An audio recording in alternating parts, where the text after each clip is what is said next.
Buenas, en este vídeo vamos a estudiar los dos tipos de simetrías que tienen más interés y que son más útiles para la representación gráfica de una función, que son la simetría par y la simetría impar. La simetría par es una simetría respecto de una recta o de un eje de simetría, que es el eje Y. Por ejemplo, la gráfica de la izquierda presenta simetría par. La función, la gráfica, es simétrica respecto del eje Y.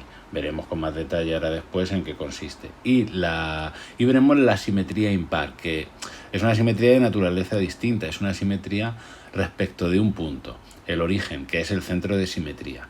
Recordaros que en el plano hay dos tipos de simetría, respecto de una recta axial o respecto de un punto central. En el caso de la simetría par, como he dicho, es una simetría respecto de una recta, y en el caso de la simetría impar es una simetría respecto de un punto.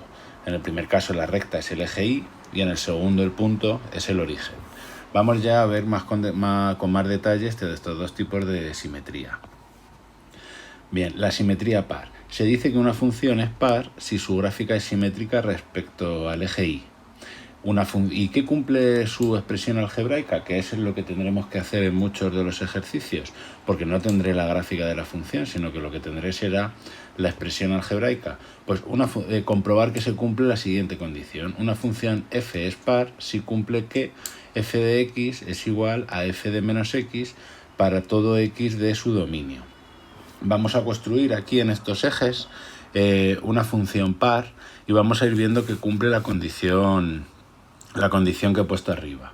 Entonces, por ejemplo, imaginaros que f de 1, vamos a ir haciendo punto a punto la construcción, que f de 1 vale 2, es decir, que la gráfica de la función pasa por este punto, es decir, que f de 1 es 2. Entonces, f de menos 1 también tiene que ser 2, porque f de x tiene que ser f de menos x. Entonces, f de menos 1 también tiene que ser 2, ¿de acuerdo? Ahora, por ejemplo, me lo invento, que f de 2 valga 4. Pues si f de 2 vale 4, la función tiene que pasar por este punto, f de 2 igual a 4. Pero entonces, para que la función sea par, sea simétrica respecto del eje Y, f de menos 2 también tiene que valer 4. Entonces tiene que pasar por ese punto. F de menos 2 también tiene que ser igual a 4. Por ejemplo, pongamos ahora que f de 3 vale 1. Pues si f de 3 vale 1, la función pasa por aquí, pero es que entonces, para que sea par, f de menos 3 también tiene que valer 1. Tiene que pasar por este punto, ¿de acuerdo? Y pongamos ya, acabamos con esto, que f de 4 vale menos 2, en cuyo caso la función tiene que pasar por este punto que señalo, y f de menos 4, para que sea par, también tiene que valer menos 2, es decir, que tiene que pasar por aquí. Y añadamos, por ejemplo, que f de 0 es 1. En el 0, como 0 y menos 0 es 0, pues en cualquier caso que f de 0 sea 1. ¿De acuerdo? Entonces, pues con estas condiciones, evidentemente se tiene que cumplir también para los puntos no enteros. Pero bueno, estamos construyendo una.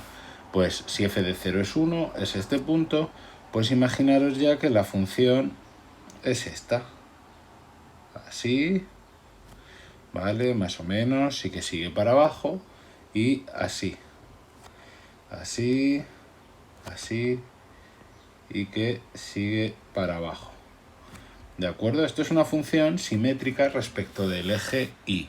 Si os fijáis, si cogemos cualquiera de estos pares de puntos que yo he ido construyendo, por ejemplo, en el 1 y en el menos 1, ¿vale?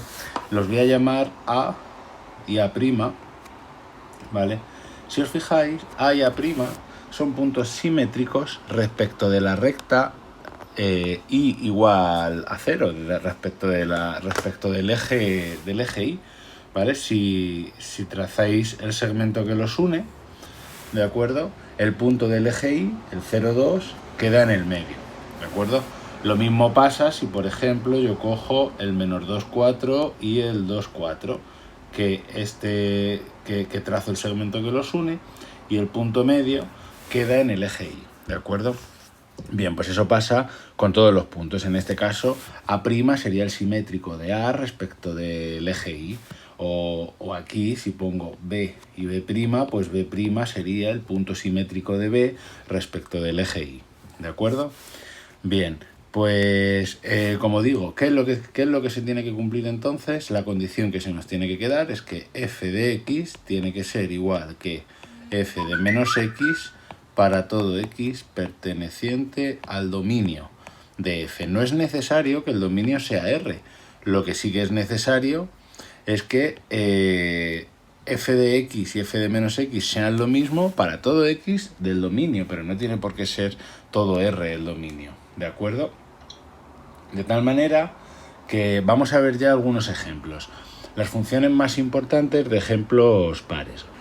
Aquí, el primer ejemplo que os pongo, tenemos que tener siempre presente que me pueden dar o la gráfica o la expresión algebraica. Verlo a partir de la gráfica es muy sencillo, es ver simplemente que la gráfica es simétrica respecto del eje Y.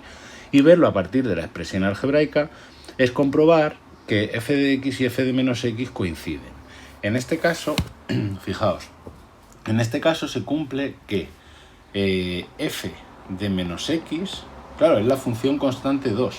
Entonces, f de menos x es 2 también, sea quien sea x, que es lo mismo que f de x. Y esto sucede para todo x perteneciente a los números reales, ¿de acuerdo? Por lo tanto, es par, ¿de acuerdo? Luego, f de x igual a 2 es una función par. F de x igual a 2 es par, ¿vale? Esta sería la forma de comprobar que la función es par a partir de la expresión algebraica.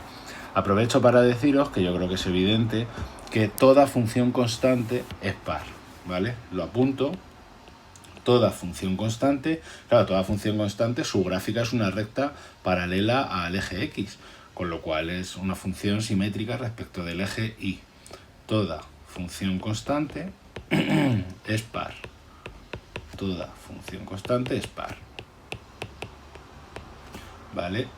Esto hay que tenerlo presente. Y esta sería la que estoy señalando aquí arriba, la comprobación de que esta función es par, que es muy sencillita.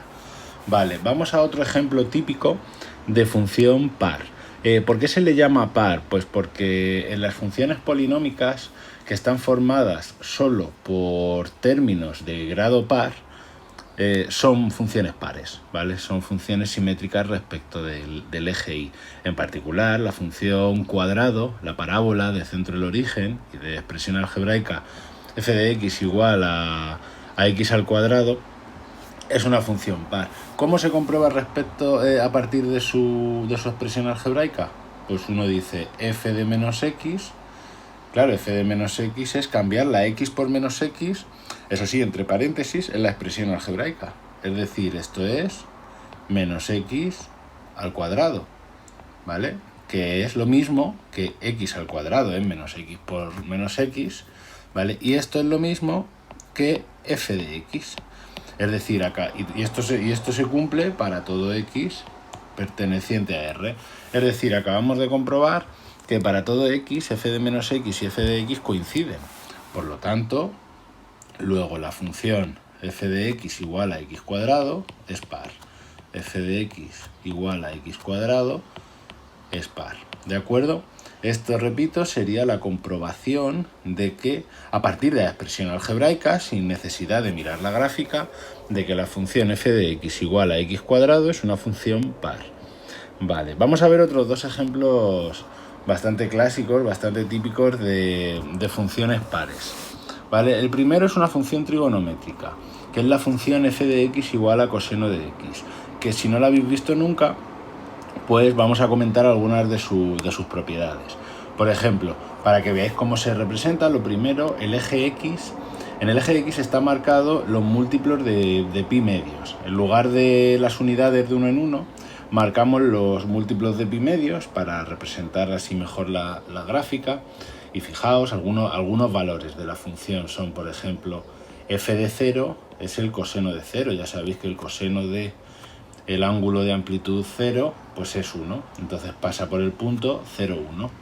F de pi medios, ¿vale? Esto está en radianes. F de pi medios radianes es 90 grados.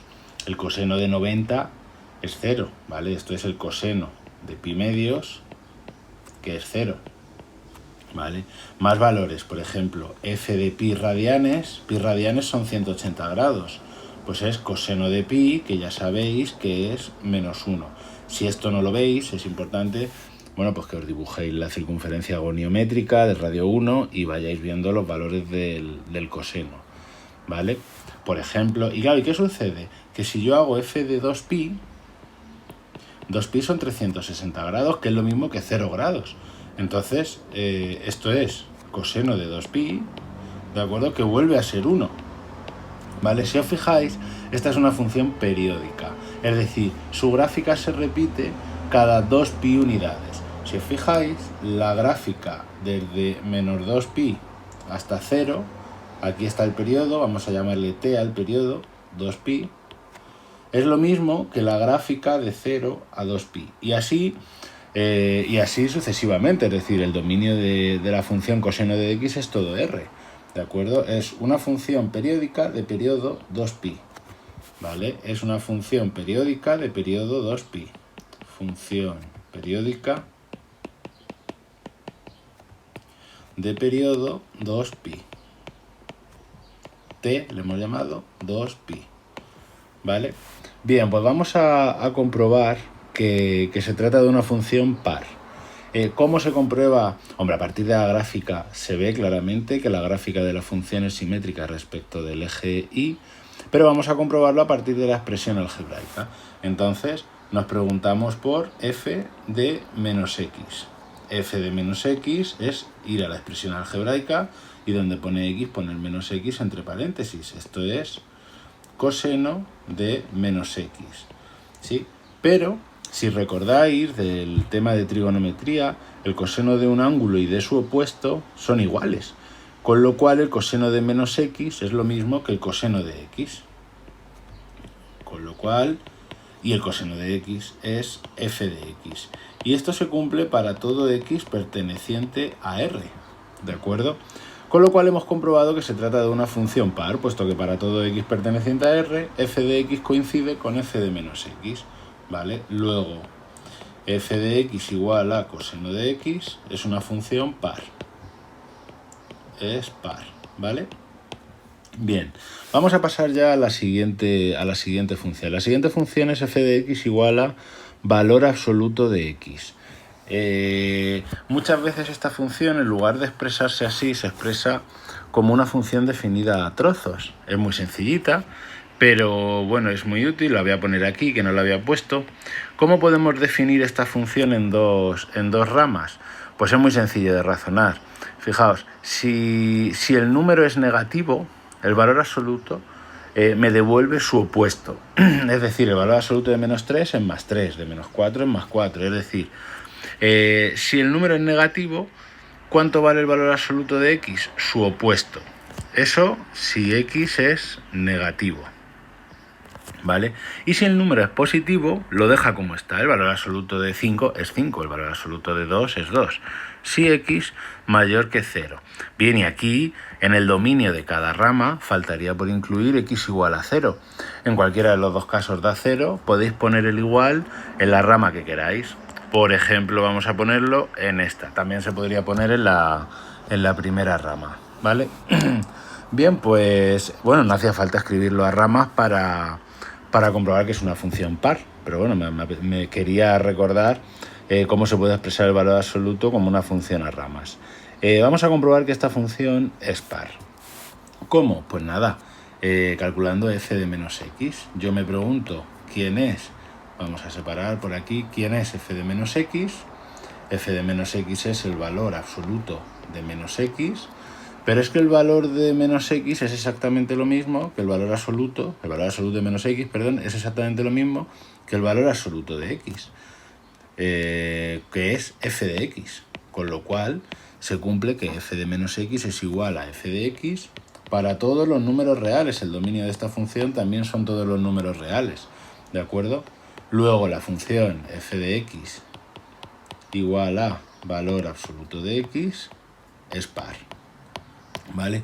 Bien, pues estos 4 ejemplos yo creo que son 4 de los ejemplos más habituales y de las funciones digamos, elementales más importantes, que son funciones pares. Antes de hacer ejercicios, que vamos a explicar también un poco igual, que es la simetría impar. Bien, simetría impar. Pues como he dicho al principio del vídeo, se dice que una función es impar si su gráfica es simétrica respecto al origen. Es una simetría de naturaleza distinta, ya lo dije antes. Es una simetría respecto de un punto, no respecto de una recta. ¿Vale? La anterior, la simetría par, es respecto del eje Y. Esta es respecto del origen. ¿Y qué tiene que cumplir la expresión algebraica de una función para que esa función sea impar? Pues tiene que cumplir que f de x y f de menos x sean opuestos, o escrito como lo he puesto aquí, que f de menos x sea menos f de menos x para todo x del dominio. Vamos a ir construyendo, al igual que he hecho con el ejemplo de simetría par, una función impar, ¿vale? Pongamos, por ejemplo, que f de 1 vale 2, ¿sí? Si f de 1 vale 2, la función tiene que pasar por aquí. Pero es que entonces, claro, el valor de f de 1 y el valor de f de menos 1 tienen que ser opuestos. Es decir que entonces, para que la función sea impar, f de menos 1 tiene que valer menos 2. Es decir, tiene que pasar por aquí. ¿Vale? Ahora pongamos que f de 2 es 1. Es decir, que pasa por este punto. Pues entonces lo que se tiene que cumplir es que f de menos 2 es menos 1. Es decir, que tiene que pasar por aquí. Vamos a dar algunos valores más para construir la función. Que si f de 3, por ejemplo, es menos 2, vamos a poner, pues ¿cuánto tiene que valer f de menos 3? F de 3 y f de menos 3 tienen que ser opuestos, pues tiene que valer 2, es decir, f de 3 menos 2, pues f de menos 3 tiene que valer 2, ¿de acuerdo? Y vamos a acabar ya con el 4 y con el 0, igual que antes. F de 4, ¿vale? Vamos a poner menos 1, venga, y pues entonces ¿cuánto tiene que valer f de menos 4? F de menos 4 tiene que valer 1. Y pongamos que f de 0 vale 0, ¿de acuerdo? En una función impar, ojo, puede no estar definida en x igual a 0. Luego veremos un ejemplo con 1 partido por x. Eso no rompe la simetría, ni mucho menos. Entonces, hayamos dicho que en el 4 vale menos 1 y que en el menos 4 entonces tiene que valer 1. Vale, pues si ya, y vamos a poner que aquí vale 0. Bien, pues si ya hago la gráfica, por ejemplo, así, así y así, pongamos, y obviamente se tiene que cumplir para todos los valores, también los valores, como he dicho antes, no enteros. Esto es una construcción, bueno, un poco para explicar el concepto, pero también se tiene que cumplir en los valores intermedios. ¿De acuerdo? Bien, pues esta función es impar. Si nos fijamos y unimos dos puntos con abscisas opuestas, por ejemplo con x2 y x menos 2, es decir, si me fijo en este punto y en este punto, por poner un ejemplo, y los unimos, y unimos el segmento, así, este segmento, ¿vale? Y lo llamamos A y A', perdón, me ha salido ahí un poco mal el nombre, A y A', pues lógicamente el origen queda en el medio. Es decir, siempre que cogemos dos puntos de la gráfica con abscisas, abscisa es primera coordenada, con primeras coordenadas opuestas y trazamos el segmento que los une, el origen es el punto medio de ese segmento. ¿De acuerdo? Es decir, o dicho de otra manera, A' es el punto simétrico de A respecto del origen. Y eso pasaría con todos. ¿De acuerdo? Es decir, es bastante sencillo darse cuenta a partir de la gráfica de cuándo una función es impar. Vamos a ver ahora 4 ejemplitos de las funciones elementales más importantes que son impares y luego ya hacemos algunos ejercicios que son los típicos para comprobar que una función es par o impar. ¿De acuerdo? Vamos a ver, el primer ejemplo clásico es la función identidad. F de x igual a x es claramente una función impar. Se ve muy fácilmente a partir del dibujo. vamos a verlo a partir de la gráfica. El dominio es todo R, y para comprobar que es impar, pues uno lo que hace siempre es calcula f de menos x y tiene que llegar a que es el opuesto de f de x. Bien, pero es que f de menos x es cambiar en la expresión algebraica x por menos x, es decir, menos x. Pero es que menos x es menos f de x, claro, es que es inmediato, es un ejemplo tan sencillo que es inmediato. Y esto se cumple para todo x perteneciente a R, ¿vale? Luego, f de x igual a x es impar. F de x igual a x es impar. Vale, vamos con otro ejemplo. La función inversa, la función que asocia a cada número real distinto de 0, porque el 0 no está en el dominio, su inverso. La función f de x igual a 1 partido por x, ¿de acuerdo? Vamos a ver a partir de su expresión algebraica que es una función impar. Si yo calculo f de menos x, pues lo que tengo es 1 partido y en lugar de x pongo menos x. Esto, bueno, se puede poner directamente, pero bueno, es verdad que esto también se puede poner así, menos 1 partido por x, que es menos f de x. Luego la función es impar. Luego f es impar. Me estoy quedando sin batería. Luego f es impar. ¿Vale? Bien, vamos a pasar a dos ejemplos un poquito más sencillos. El primero, un poquito más interesantes, perdón. El primero es x cubo. Este tipo de simetría se llama simetría impar porque aquellos polinomios en los que solo aparecen potencias impares de x son funciones impares. Igual que en la simetría par, en aquellos polinomios en los que solo aparecían potencias pares, pues presentaban simetría par, aquí pasa lo mismo, de ahí el nombre, ¿no?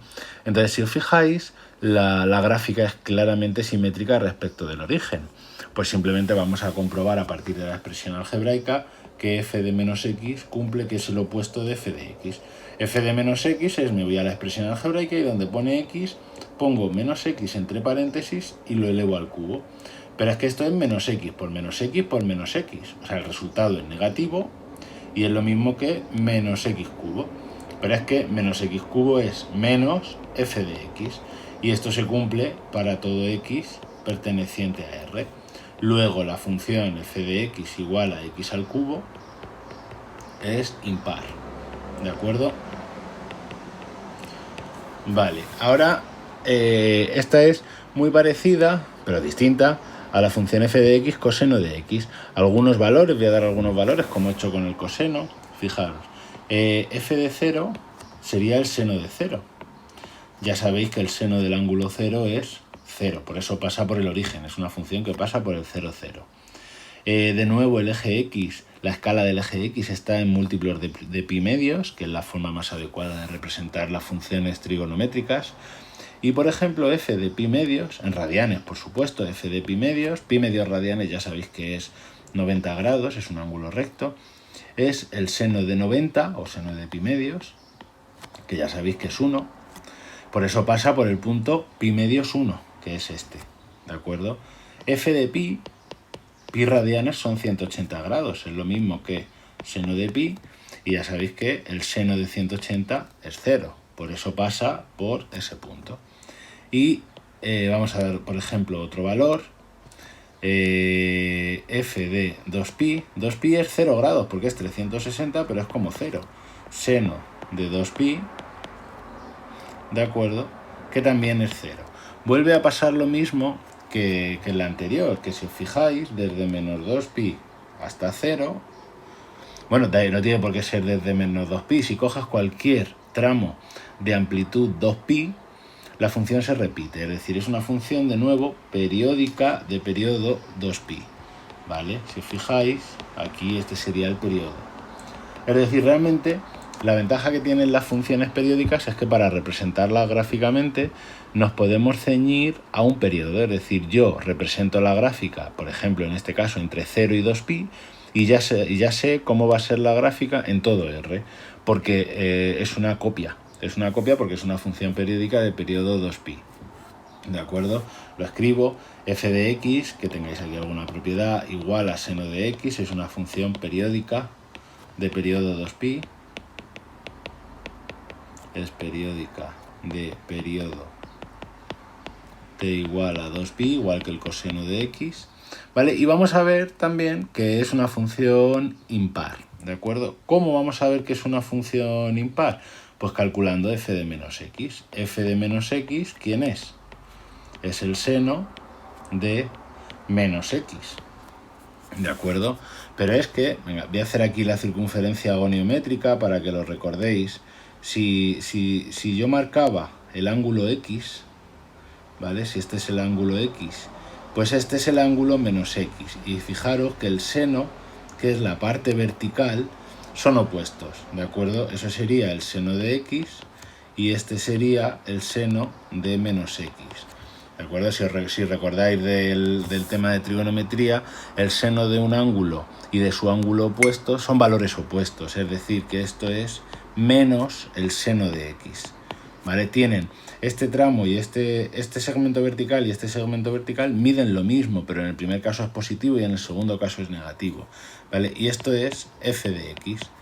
Y esto se cumple para todo x perteneciente a R, ¿vale? Luego, la función f de x igual a seno de x es impar, ¿de acuerdo? Es impar. Bueno, pues ya hemos visto cómo se ve a partir de la gráfica que una función es par o impar, y hemos visto a partir de la expresión algebraica cómo se ve si una función es par o impar. Vamos a resolver algunos ejemplitos, ¿vale?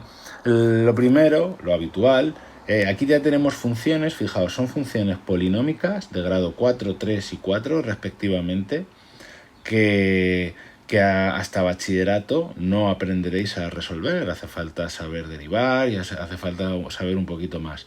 Pero, sin embargo, aunque no sepamos representarlas, sí que podemos determinar si presenta simetría par, impar o si no presenta ninguna de estas dos simetrías. Entonces, la forma de resolver esto es como hemos hecho en los ejemplos. Es decir, lo voy a poner aquí en una esquinita. Uno calcula f de menos x y mira, y le pueden salir tres cosas. Si le sale f de x, pues es par, ¿de acuerdo? Si le sale menos, es decir, el opuesto de la función, es impar.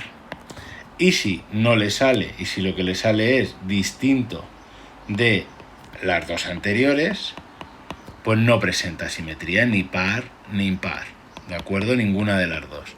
Este es un poco el esquema que hay que seguir a la hora de resolver estos ejercicios, en los que me dan una expresión algebraica y yo tengo que comprobar si es par, impar o ninguna de las dos.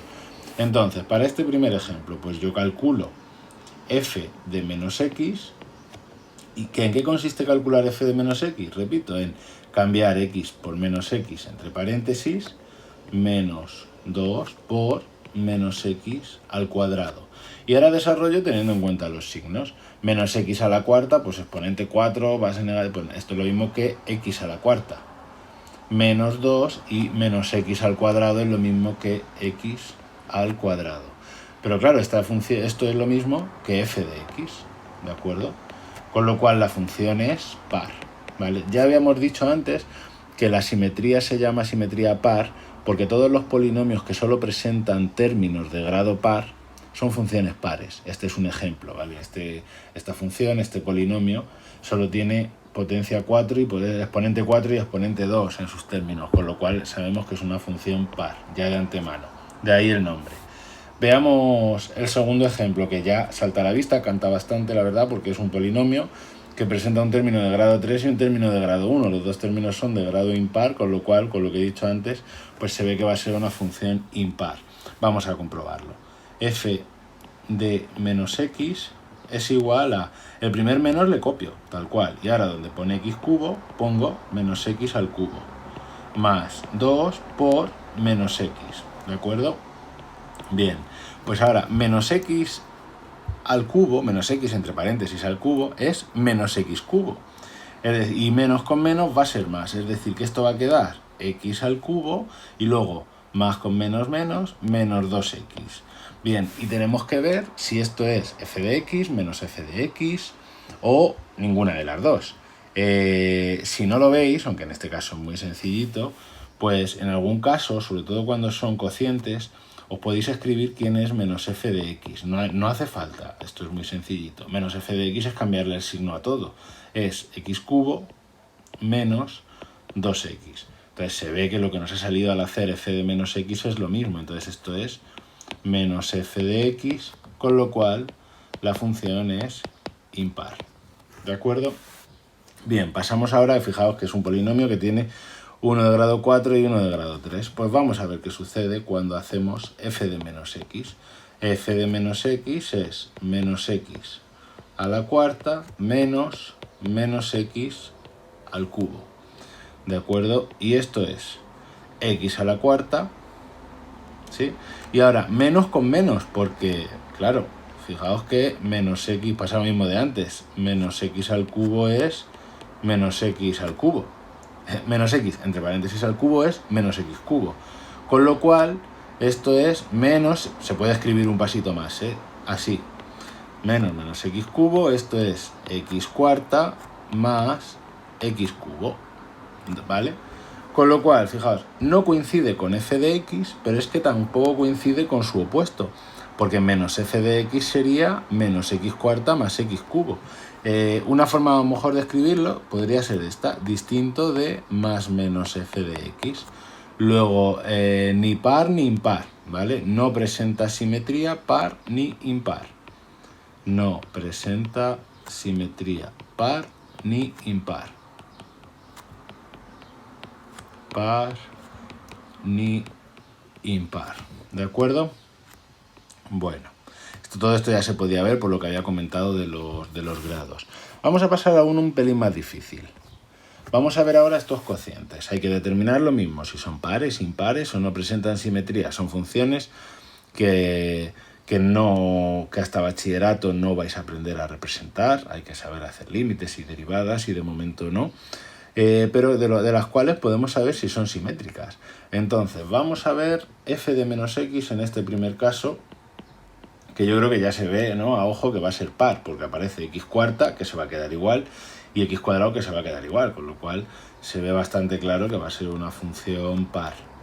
Este sería menos x cuarta, 1 menos x cuadrado. Esto es x cuarta partido de 1 menos y menos x, todo al cuadrado es lo mismo que x cuadrado. Esto coincide con f de x, con lo cual es una función par, ¿vale? Bien, ahora vamos al segundo caso. El segundo caso, fijaos que en el primero lo que teníamos era función par entre función par. Bueno, pues hemos visto que una función par entre una función par se obtiene una función par. Ahora tenemos impar e impar. Vamos a ver f de menos x y tenemos menos x partido de 1 menos x al cubo. Lo de arriba lo dejo igual, menos x partido de 1, y aquí va a salir un menos de este menos x al cubo, con lo cual va a ser más x al cubo, ¿vale? Y ahora hay que pensar si esto coincide con f, que no, si coincide con menos f de x, y yo creo que se ve bastante claro que no, porque menos f de x, lo voy a escribir, menos f de x sería cambiarle el signo o al numerador o al denominador. Entonces, si se lo cambio al numerador, quedaría menos x partido de 1 menos x cubo.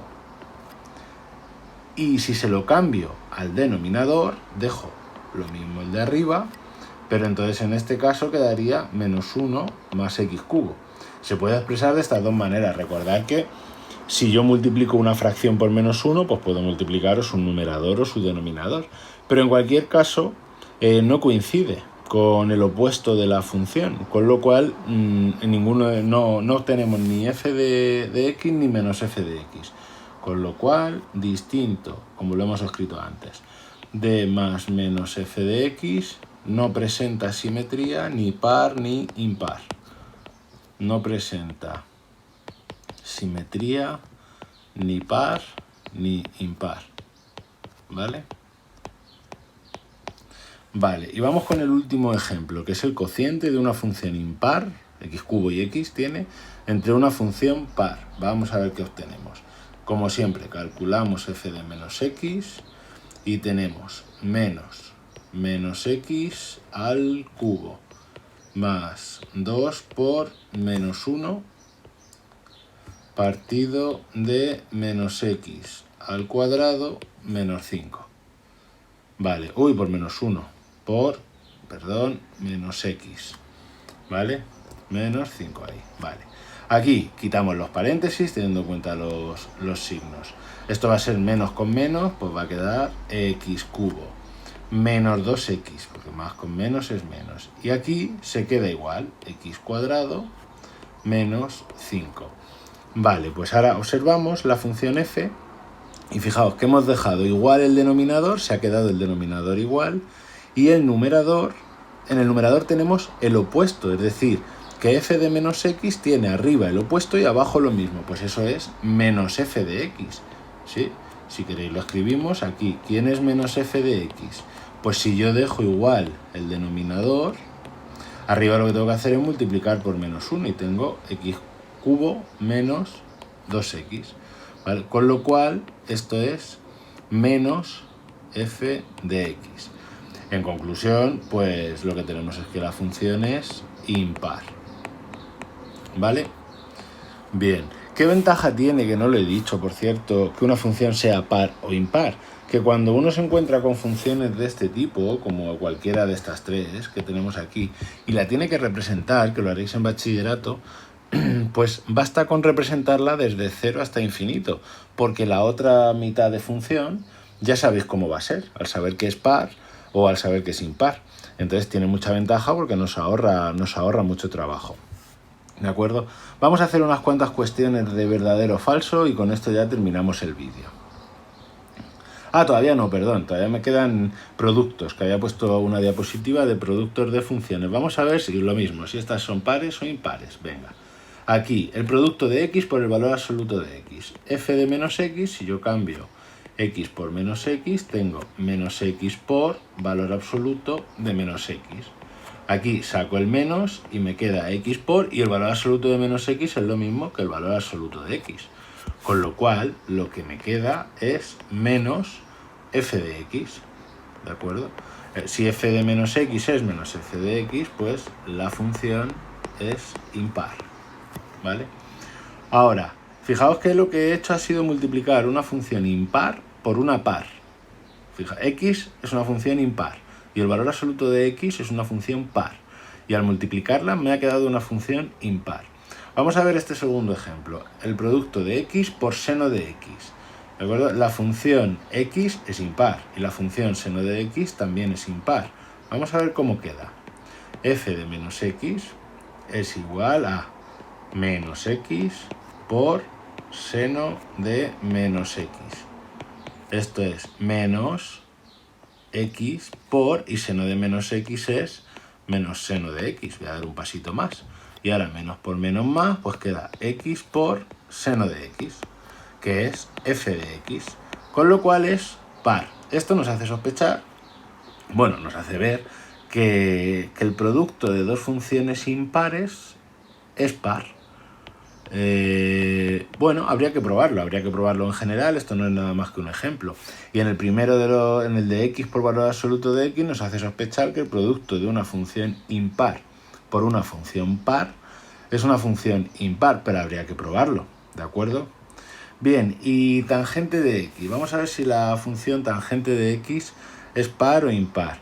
La verdad es que uno ya puede saber de trigonometría que la relación que hay entre la tangente de un ángulo y su opuesto es que son opuestos. Pero si no se acuerda, basta con que se acuerde del seno y del coseno. Porque, claro, la tangente de x es lo mismo que seno de x partido de coseno de x. Entonces, cuando yo calculo f de menos x, lo que tengo es seno de menos x partido de coseno de menos x. Bien, seno de menos x, ya sabemos que la relación que guardan el seno de un ángulo y de su opuesto es que son opuestos, es decir, menos seno de x. Y el coseno de un ángulo y de su opuesto son iguales, partido del coseno de x. ¿Vale? Esto, bueno, siendo muy pesado, pues lo escribo así, menos seno de x partido de coseno de x, que es menos tangente de x, ¿vale? Que es igual a menos f de x, es decir, que es impar, ¿vale? Cosa que se podría saber, porque realmente, si lo recordáis de trigonometría, la tangente del opuesto de un ángulo es menos tangente de x, ¿de acuerdo? Si esto lo recordáis, pues no hacía falta deducirlo a partir del seno y del coseno, pero bueno, es interesante también, ¿vale? Bien, pues como decía antes, ahora vamos a resolver unas cuestiones de verdadero o falso y con esto ya pues terminamos el vídeo.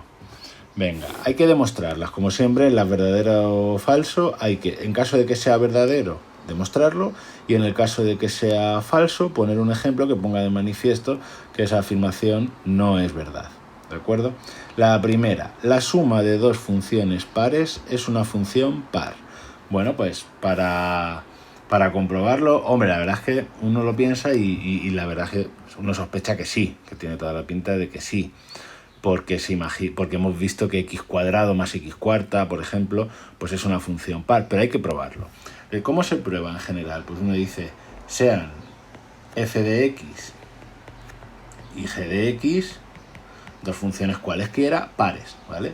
Funciones pares. Eso sí, aquí no digo nada, pero deben compartir dominio, o pares en el mismo dominio, ¿de acuerdo? Vamos a añadirlo, en el mismo dominio, ¿vale? Para que tenga sentido sumar en el mismo dominio, ¿sí? ¿De acuerdo? Es decir, ¿qué sabemos que se cumple? Es decir, sabemos que se cumple aquí, por tanto sabemos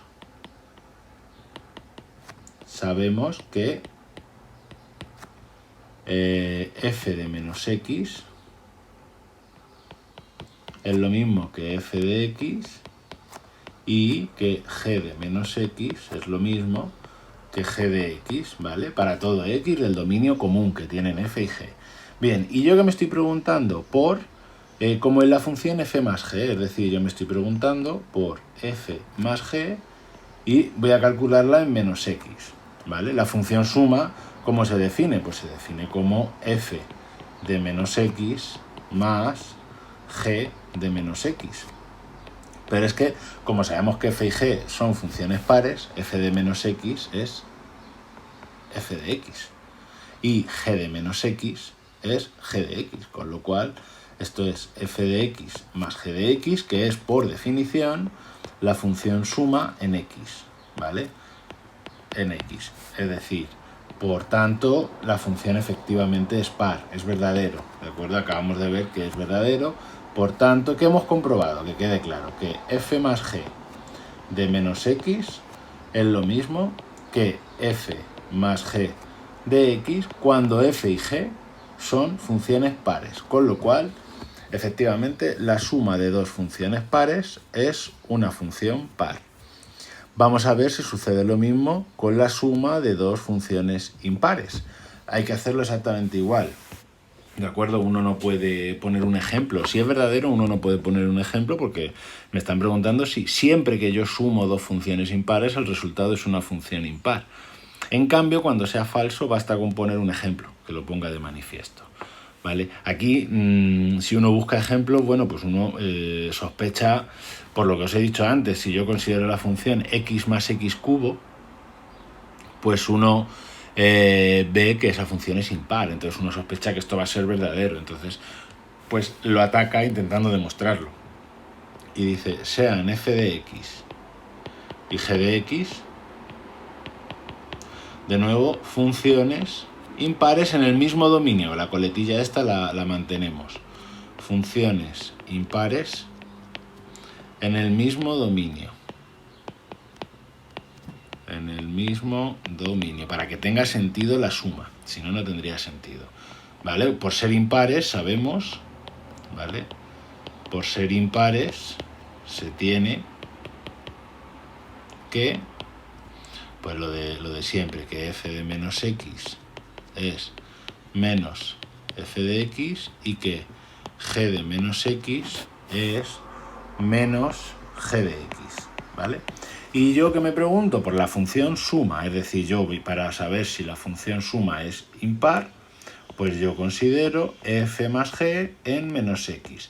Por definición, este primer paso es por definición, esto es f de menos x más g de menos x, ¿vale?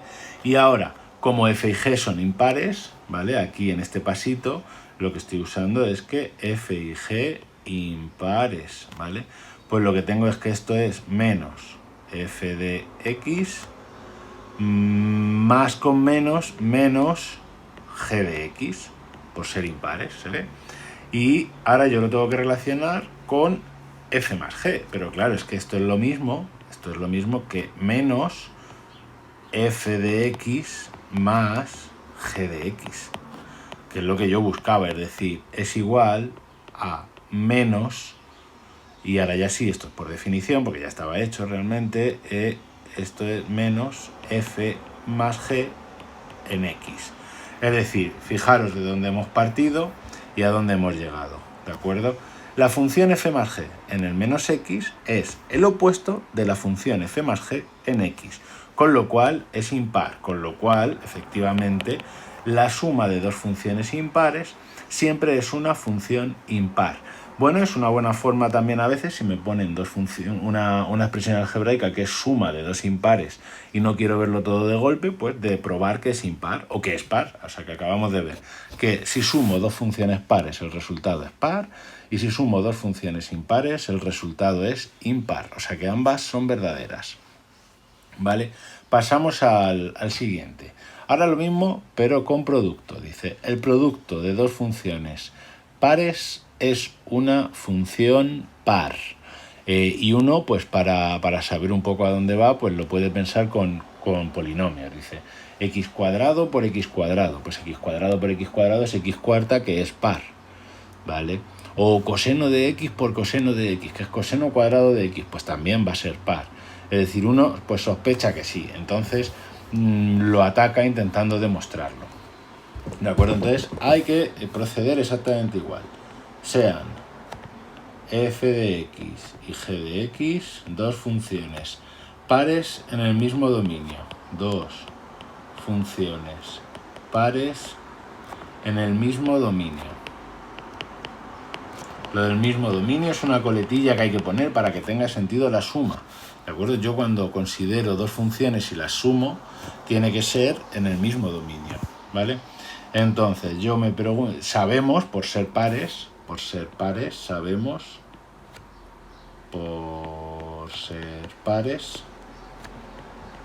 sabemos que cumplen la condición de siempre, que f de menos x es f de x y que g de menos x es g de x, ¿de acuerdo? Con lo cual yo me pregunto ahora por el producto, por f por g en menos x. Por definición, esto no hay nada que pensar, esto es f, aquí el menos me ha quedado muy chiquitín, perdón, f de menos x por g de menos x. Pero es que claro, ahora voy a utilizar la hipótesis, que es precisamente estas dos, ¿vale? Que f de menos x es f de x y que g de menos x es g de x. Bien, pues ya está, esto es por definición de nuevo, la forma de escribirlo, f por g en x. Entonces, ¿qué hemos comprobado? Que el producto en menos x es lo mismo que el producto en x, con lo cual efectivamente es par, con lo cual es verdadero. Cuando yo multiplico dos funciones pares, el resultado es una función par. Vale, vamos ahora al producto de dos funciones impares, a ver si es una función impar. Y uno, por ejemplo, pues se pone como ejemplo x por x cubo.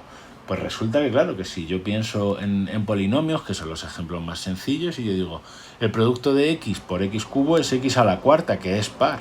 O sea que es falso. Ahí ya, pensando un poquito, pues encuentro rápidamente un ejemplo. Entonces, si consideramos lo que os he dicho, incluso más fácil, si consideramos f de x igual a x y g de x igual a x, la misma, pero bueno, la llamo f y g, ¿vale? F de x igual a x es impar y g de x igual a x también es impar, ¿vale? Ambas son impares y su producto y su producto, ¿vale? F por G de X, F por G de X, que es F de X por G de X, que es X por X, que es X cuadrado, sabemos que es una función par, es par, ¿de acuerdo? De hecho, lo que se cumple, o sea que esto es falso, ¿de acuerdo? Ya os he dicho que cuando hay que demostrar que algo es falso, basta con poner un ejemplo. A esto se le llama contraejemplo, poner un ejemplo que pone de manifiesto que la afirmación es falsa. De hecho, aprovecho para deciros que en general el producto de dos funciones impares es par, es impar por impar, es una función par, ¿de acuerdo? Y como mejor ejemplo, pues este X por X es X cuadrado. X es impar, pero X cuadrado es par. Vale, y vamos con los dos últimos, que me parecen bastante interesantes. ¿Verdadero o falso? Dice, toda recta que pasa por el origen es una función impar. Bueno, yo creo, la verdad es que lo podía haber puesto, yo creo que es obvio que es verdadero. Porque si yo dibujo cualquier recta que pasa por el origen, la que sea, voy a intentar dibujarla bien. Si yo dibujo esta recta, pues se ve claramente que es impar. O si dibujo esta recta, pues se ve claramente que es impar. Entonces, a partir del dibujo es muy evidente. Pero vamos a demostrarlo, hay que demostrarlo. ¿Cómo son las rectas? Las rectas son funciones lineales. Es decir, f de x igual a mx más n. ¿De acuerdo? En general, una función lineal es así, ¿no? F de x igual a m por x más n. Pero pasa por el origen. Si pasa por el origen, quiere decir que la n es 0. Eso es lo que quiere decir, ¿vale? Entonces, ¿cómo va a ser la expresión algebraica de una función cuya gráfica es una recta que pasa por el origen? Pues m por x. Lo escribo. La expresión algebraica de cualquier recta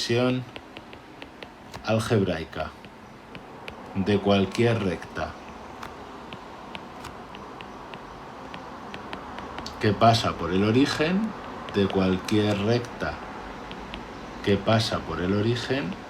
que pasa por 0, 0, vamos a poner, es f de x igual a m por x, ¿vale? Y me da igual el valor de la m, yo sé que va a ser de esta forma. Bien, pues vamos a ver si es impar. ¿Cómo? Calculando f de menos x. F de menos x va a ser m por menos x. Esto es lo mismo que menos m por x, que es menos f de x. Es decir, hemos visto que f de menos x es menos f de x.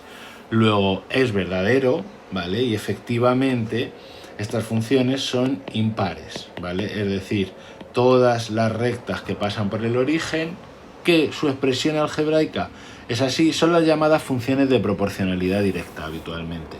¿De acuerdo? Son las funciones lineales. Cuando la n es 0, se les llama de proporcionalidad directa porque pasan por el origen, y cuando la n es distinto de 0, pues se les llama afines. Pero al fin y al cabo lo que son rectas que pasan por el origen o que no pasan por el origen simplemente. ¿De acuerdo? Bien, vamos con el segundo apartado.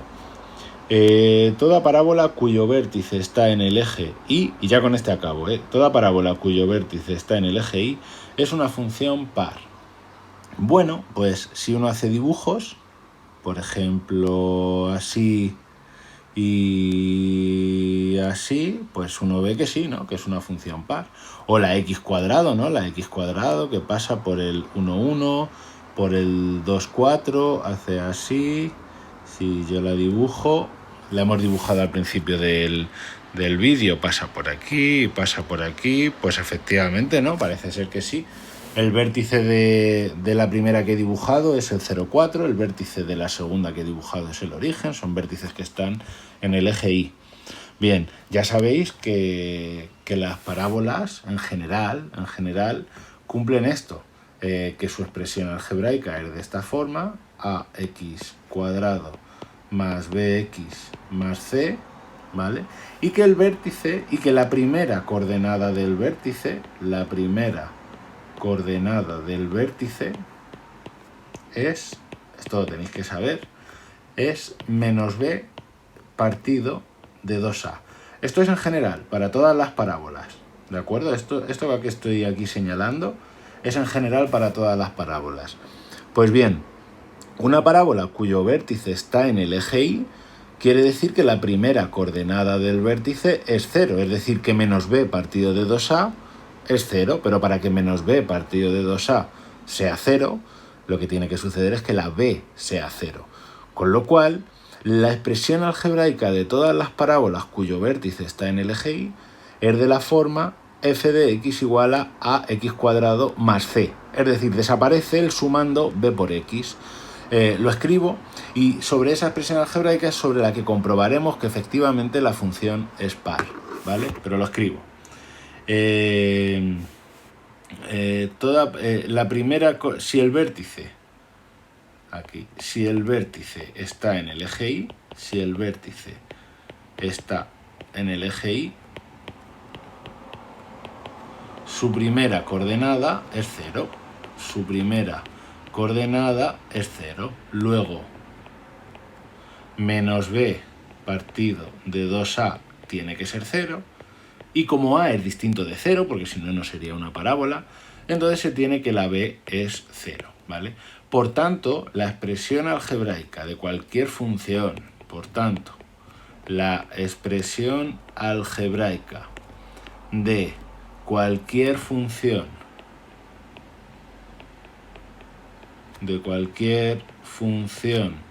cuya gráfica, soy un poco pesado, pero es que hay que explicar bien las cosas, es una parábola con vértice en el eje Y, una parábola con vértice en eje Y, ¿vale?